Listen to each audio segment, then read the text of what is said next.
Tiger, the iconic German heavy tank, comes at 1200 MP with a 40 CP cost, which means it is going to take up a huge chunk of the 100 CP armor you can field. But it is a very good tank with 100 frontal armor for turret and body, a side and rear 80 for turret and body as well, which is quite unique for a tank, which means it is very strong all around and it's hard to flank. It comes with an 88mm cannon at 140 range. It can penetrate 85mm, which means it can easily max range any mediums that the enemy can send to you and can kill pretty much any turret from maximum range. In the special points, it also sports it in the Veteran Tiger mode with 7 MP, 7 special points and 40 CP as well. The only difference really is the Veteran Tiger shoots really fast, so it's a 4 reload rate, 4 seconds, and the normal Tiger is a 6-second reload rate. These tanks are definitely worth it in the late game if you know how to use them, and I usually buy them most of the time.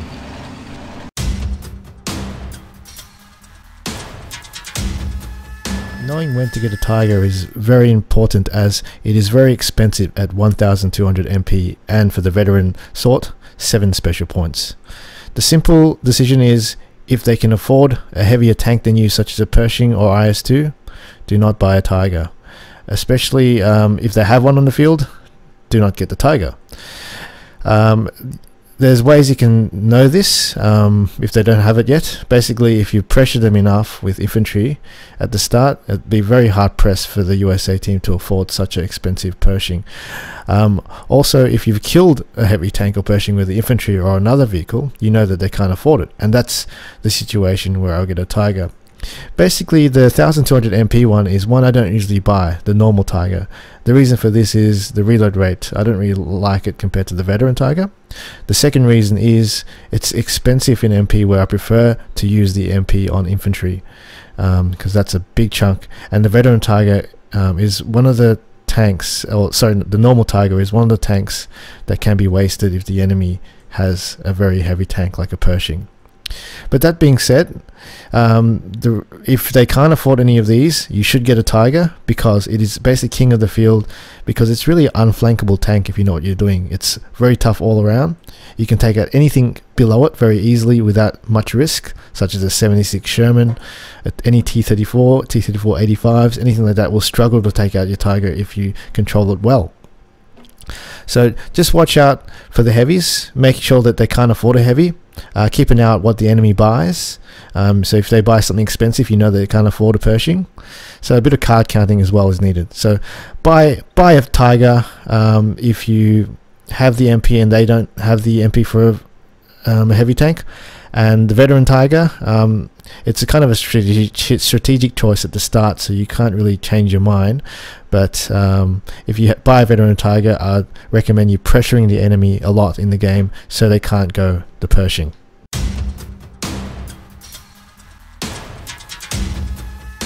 The Tiger is very unique in its angling, because it's pretty much got tough armor all around, with the 80 armor on the side, 100 armor in the front. So basically what you really want when you're facing the enemy is to kind of do like a 45-degree angle, but a bit more of your front facing. So facing the tank there, this way. So if the tank was over here, let's say the tank was at that house over here, this one there, I won't actually angle this way. I'll pretty much just leave it straight, because the way he's shooting at me is like a 45-degree angle. But in this case he's up here, to make sure I'm facing like that. So if I switch over to that Pershing now, this is very close by the way, but 90 range, it's really hard to penetrate, as you can see. Let's try another shell, just aiming at the bottom. These are the 2 weak areas of the Tiger, just be aware of that. Also the sides, it says it's green, but I don't think so. It's surely going to bounce. So that's basically what happens. So I'll just quickly show you what happens if I just unangle that. Basically the Pershing can quite easily take out your Tiger at about 90 range. So if I go back to him, this is a straight Tiger. Note if you right click on the Pershing to attack, usually the Tiger straightens up, so I wouldn't do that. So look, straight away got the crew injured. It really should be able to destroy it. There you go, quite easily, just because it's not angled.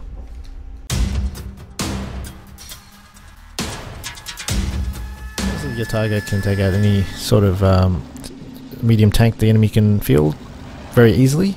In terms of taking out Shermans and all that, I wouldn't actually bother direct controlling it, because the enemy, I find the AI shoots quite well, especially because when fighting those mediums you don't really need to target a specific area, because you can quite easily penetrate anywhere. So if that was face frontally, I wouldn't care either. I just want to save micro, this is the key. So I just right click on that, do something else, play something else, and oh, okay, the enemy's dead. So that's important to save micro. Another thing I want to introduce to you here, I suppose it's not really something you should use all the time, but it is useful sometimes in some scenarios. And why is it stuck? Oh no, pathfinding. Best is far shooting, because this is a big cannon. This cannon can actually penetrate further than what it can shoot. So you can see now that tank is out of range. What I can do is aim at that this wall here to actually take that tank out. And you can see I'm hitting it quite good there, because I've got quite a decent penetration on my gun. At maximum range it's pretty much 80mm penetration as suggested at the start. So a bit further away it can probably penetrate up to 60, 50, a bit further away even more. Around here it's probably around 40 penetration. So you can far shot by shooting at obstacles. Also another trick is also if you aim as far as possible. If you move forward a bit, your aim's a bit unstable. You can see it goes, the arc gets bigger, and when the arc gets bigger it tends to just go further away. So that's another tip to shoot far shoot, is move forward at the same time, back and move forward.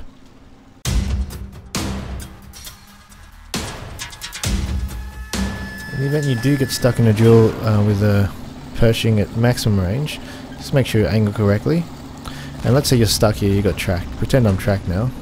What you should do is just try to go max range, because you can't really penetrate this Pershing any other way. So you might as well just aim at the gun. I don't like to sit here and just click the button waiting for the reload speed, because it's just high in micro and it's just all about luck. So I'm just going to right click on the gun.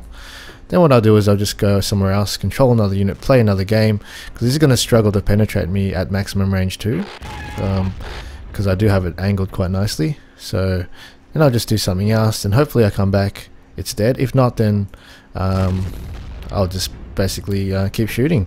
He's disabled, I'm disabled, and while that's happening hopefully I get a repair off and he doesn't get a repair off, and I can escape and back away to try fight it in a position where I can flank it somehow.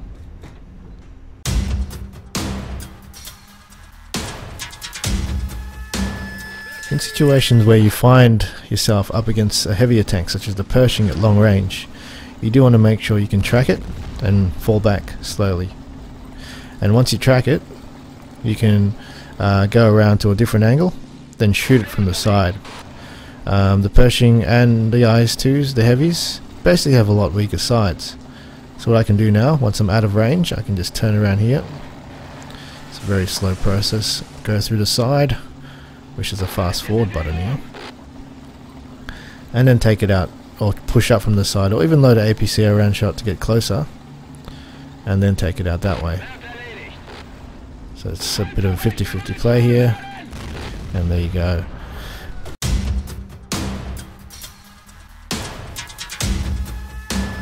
Basically I want to show you my favourite composition of army, with the Veteran Tiger being key to this.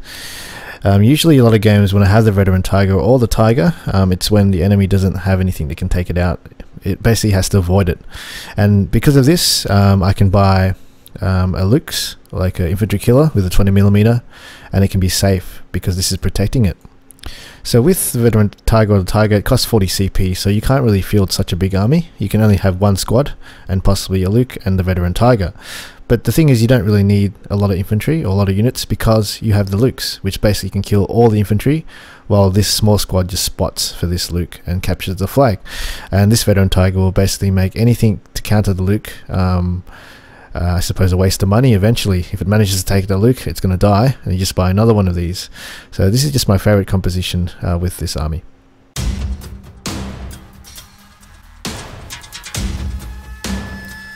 Just to sum up, and also a few forgotten points, basically for new players, do not put your Tiger in the front without any infantry support. It's a very expensive tank that you don't want to lose to a grenade.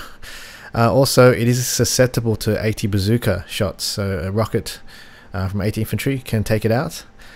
So you don't want to use the tank to push up too close to a flag. You want to shoot from far away. So what you would need to do in this case is have a 20mm or light vehicle support vehicle to actually do the pushing forward, while your veteran Tiger covers from a safe distance from 80 bazookas. So basically, don't get a Tiger if you know the enemy can afford a Pershing, IS-2 or a heavier tank than you. And one good way of sealing the deal and winning the game is if you kill the heavy tank of the enemies, or you know they can't afford it, buy a Tiger and it'll lock down the entire field.